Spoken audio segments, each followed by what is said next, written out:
திருவண்ணாமலை மாவட்டம் ஆரணியில் ஏரியின் ஊற்று நீர் கழிவு நீருடன் கலந்து சாலையில் தேங்கி துர்நாற்றம் வீசுவதுடன் சுகாதார சீர்கேடு ஏற்படுவதாக பொதுமக்கள் குற்றம் சாட்டுகின்றனர். கொசப்பாளையம் ஜீவாநகர் பகுதியில் பக்க கால்வாய் வசதி இல்லாததால் கொசு உற்பத்தி அதிகரித்து மலேரியா, டெங்கு போன்ற நோய்கள் பரவி வருவதாக கூறப்படுகிறது. மேலும் நகராட்சி நிர்வாகம் குடியிருப்பு அருகே குப்பைகளை கொட்டி தீயிட்டு கொளுத்துவதால் மூச்சுத் திணறலுக்கு உள்ளாவதாக பொதுமக்கள் வேதனை தெரிவிக்கின்றனர். திமுக ஆட்சியில் உள்ள நிர்வாகங்கள் மக்கள் விரோத நிர்வாகங்களாக செயல்பட்டு வருவதாக குற்றச்சாட்டு எழுந்துள்ளது. நாமக்கல் மாவட்டம் ராசிபுரம் அருகே கோவில் பணியாளரை தகாத வார்த்தைகளால் திட்டி தாக்க முயன்ற நபர் மீது நடவடிக்கை எடுக்க வேண்டுமென கிராம மக்கள் வலியுறுத்தியுள்ளனர். கடந்தப்பட்டி பகுதியில் உள்ள அங்காளம்மன் கோவிலில் பணியாற்றி வரும் மூதாட்டி பெருமாயி என்பவரை அதே பகுதியைச் சேர்ந்த நபர் தகாத வார்த்தைகளால் திட்டி தாக்க முயன்றதாக கூறப்படுகிறது. இது தொடர்பாக புதுச்சத்திரம் காவல் நிலையத்தில் புகார் அளித்தும் காவல்துறையினர் நடவடிக்கை எடுக்கவில்லை என அப்பகுதி மக்கள் வேதனை தெரிவித்தனர். திராவிட மாடல் திமுக ஆட்சியில் பெண்களுக்கு எதிரான குற்றங்கள் அதிகரித்து வருவது அச்சத்தை ஏற்படுத்துவதாக பெண்கள் வேதனை தெரிவிக்கின்றனர். கோயில் காலையில் டெய்லி 2 வருஷமாக கூட்டிகிட்டு இருக்காங்க. அறக்கட்டளை நிர்வாகம் தான் இவங்களுக்கு சம்பளம் தராங்க. 2 வருஷமாக இவங்க தான் பணி செஞ்சுட்டு இருக்காங்க. இன்னைக்கு காலையில் 5 மணிக்கு எழுந்திரிச்சு எப்பயும் கோலம் போடுவாங்க. அதுக்காக போயிருந்தோடனே பக்கத்தில் இருக்கிறவர் எதிர்பாரி அவர் அடுத்த பார்ட்டி சேர்ந்த ஒரு தனக்கோடி அம்மா கூட்டி தண்ணி தெளிக்கும் போது நீ எப்படி வரலாம் கூட்டுறதுக்குன்னு அம்மா வச்சுருந்த குடத்தை எட்டி உதச்சி அம்மா கண்டபடி கெட்ட வார்த்தையில் பேசி அனுப்பிச்சி விட்டாங்க. எங்களுக்கு கோயில் 13 வருஷமாக பூட்டி இருந்தது. பூட்டி கஷ்டப்பட்டு போராடி 13 வருஷமாக கேஸ் நடத்தி போராடி திறந்தும் எங்களுக்கு மன நிம்மதியே கிடையாது. எங்களால் வழிபாடு செய்ய முடியல.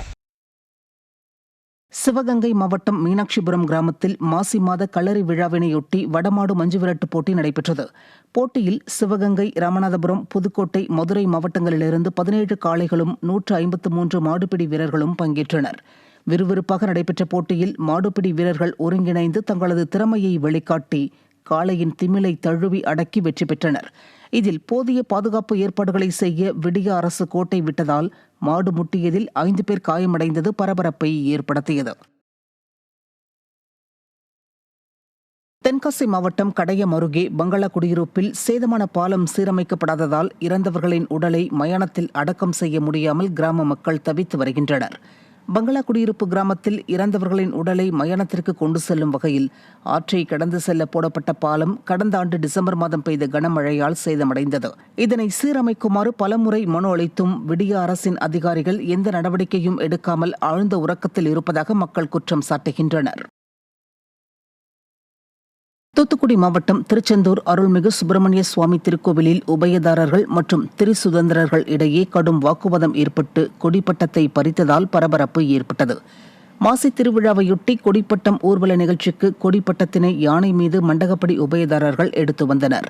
அப்போது அவர்களை இடைமறித்து திரிசுதந்திரர்கள் கடும் வாக்குவாதம் செய்ததுடன் கொடிப்பட்டத்தை வலுக்கட்டாயமாக இழுத்து பறித்தனர். 2 ஆண்டுகளாக இதுபோல் நடைபெறும் இந்த பிரச்சனையை விடிய அரசின் அறநிலையத்துறை அமைச்சர் கண்டுகொள்ளவில்லை என்ற குற்றச்சாட்டு எழுந்துள்ளது. கடலூர் மாவட்டம் சேத்தியத்தோப்பு அருகே பேருந்து வசதியின்றி பள்ளி, கல்லூரி மாணவர்கள் நடந்து செல்லும் அவல நிலை ஏற்பட்டுள்ளது. சின்ன நெற்குணம் கிராமத்திற்கு கடந்த 4 ஆண்டுகளுக்கு முன்பு இயக்கப்பட்ட அரசு பேருந்து மற்றும் தனியார் மினி பேருந்துகள் விடிய அரசு பொறுப்பேற்றது முதல் இயக்கப்படாததால் மக்கள் அவதியடைந்துள்ளனர். மேலும் பள்ளி, கல்லூரி மாணவர்கள் மற்றும் வேலைக்கு செல்வோர் 3 கிலோமீட்டர் தூரம் நடந்து சென்று பேருந்து ஏறும் நிலை ஏற்பட்டுள்ளது. இதனால் ஆத்திரமடைந்த கிராமத்தினர் விளம்பர மாடல் ஸ்டாலின் அரசு பேருந்து வசதி மற்றும் சாலையை அகலப்படுத்தி தர வேண்டும் என கோரிக்கை விடுத்துள்ளனர். புதிய ரம்ஜான் பண்டிகையை முன்னிட்டு கோவை கோட்டைமேடு இதயாத்துல் இஸ்லாம் ஷாபியா ஜமாத் பள்ளிவாசலில் நோன்பு திறக்கும் நிகழ்ச்சி நடைபெற்றது. அப்போது ரமலான் நோன்பை தொடங்கிய இஸ்லாமியர்கள் 500க்கும் மேற்பட்டோர் சிறப்பு தொழுகையில் ஈடுபட்டனர். அவர்களுக்கு பிரியாணி, கஞ்சி, பழங்கள் உள்ளிட்டவை வழங்கப்பட்டன. இஸ்லாமியர்களின் புனித பண்டிகையான ரம்ஜான் வரும் 31ஆம் தேதி கொண்டாடப்பட உள்ளது. தென்காசி மாவட்டம் கடையநல்லூர் அருகே பிறந்து சில நாட்களே ஆன பச்சிலம் குழந்தை சடலமாக மீட்கப்பட்டது அதிர்ச்சியை ஏற்படுத்தியுள்ளது.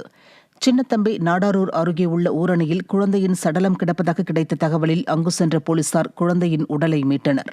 அதிமுக ஆட்சியில் உருவாக்கப்பட்ட தொட்டில் குழந்தை திட்டத்தை விடிய அரசு கைவிட்டதால் இதுபோன்ற சம்பவங்கள் நடைபெறுவதாக மக்கள் குற்றம் சாட்டினர்.